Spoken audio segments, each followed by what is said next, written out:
আমি এখন দেখাবো কিভাবে আপনারা মেসেঞ্জারে বা লাইটের মাধ্যমে আপনারা হচ্ছে পার্সোনাল গ্রুপ ক্রিয়েট করবেন। তো অ্যাট ফার্স্ট হচ্ছে আমরা এই মেসেজ অপশনে যাব। মেসেজ অপশনে যাওয়ার পরে তো আপনি যার সাথে আগে চ্যাট করেছেন আর কি, তো সেই রকম একটা প্রোফাইলে ঢুকবেন। যেমন হচ্ছে আমি ওনার সাথে আগে হচ্ছে ওনার সাথে আমার কথা হয়েছিল, তো ঢুকলাম। ঢোকার পরে হচ্ছে তার প্রোফাইলে যাব। দেখুন যে ডান দিকের কোণার মধ্যে সেটিংস অপশনটা আছে, একদম উপরে ডান দিকের কোণায় সেটিংস অপশনটা আছে, ওখানে ক্লিক করলাম।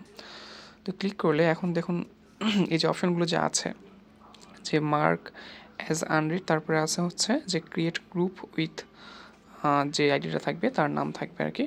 তো আমি এখানে ক্লিক করলাম। তো ক্লিক করার পরে যে এখানে হচ্ছে আমার যে ফ্রেন্ডস আরও আছে, তো তাদের নামটা শো করছে এখানে। তো কী করবো, এখান থেকে হচ্ছে কয়েকজনকে সিলেক্ট করে নেবেন।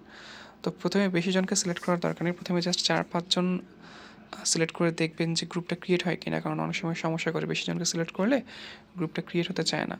তো প্রথমে জাস্ট 4-5 জন সিলেক্ট করে দেখবেন যে গ্রুপটা ক্রিয়েট হয় কিনা। তো আমি সিলেক্ট করার পর দেখি, তো ক্রিয়েট গ্রুপ চ্যাট এই যে হয়ে গিয়েছে। তো অনেক সময় হয় না, তো ট্রাই করবেন আপনারা যে কখন হয়। যদি একটা আইডি দিয়ে না হয় তাহলে অন্য আইডি দিয়ে খুলতে পারেন। তো এর উপর কী করতে পারেন, আমার গ্রুপটা খুলে গিয়েছে। তো এখানে হচ্ছে আবার সেটিংসে গিয়ে আমরা এখানে চাইলে এই অ্যাডে চেপে আরও মেম্বার অ্যাড করতে পারবো, বা হচ্ছে চাইলে এখানে যে চেঞ্জ গ্রুপ নেম, এখানে গিয়ে আমি গ্রুপের নাম দিতে পারবো আমরা এখানে।